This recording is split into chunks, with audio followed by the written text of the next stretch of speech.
Hello everyone, my name is Tony White. I'm with Tony White Family Farms, and today I want to give you a tip on how do I determine if my watermelon is ripe. You know, I talk frequently, daily, to a lot of small farmers and home gardeners who are doing very well with their produce, or the fruit is growing, but one of the challenges they have is that, well, how do I know if my melon is ripe? So we've been blessed with a lot of great rain, a lot of good heat, and the watermelons are just taking off like crazy. So I want to show you a few different examples here of what you should use in determining when you should be pulling that melon, okay? So first of all, I want to show you just a classic piece of fruit here. This is about a 20-pound crimson sweet melon. This melon is perfect, and it is loaded with sugars, and it's ready to go. But I want to show you something else, a classic mistake that happens. Now, this is about a 10-pound crimson sweet melon. So what you want to look for is the main vine that comes off of the melon itself, and then right off to the right you'll find the continuance of that vine.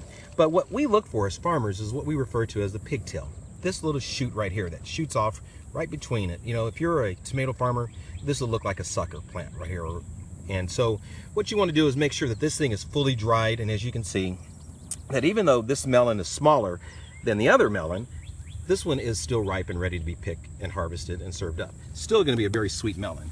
Now, let's move a little bit further here through the field, and you can see that there's other melons that are ready to go. But when you're growing seedless melons, you also need a pollinator. And so here's a pollinator that's also edible, but it does have seeds in it.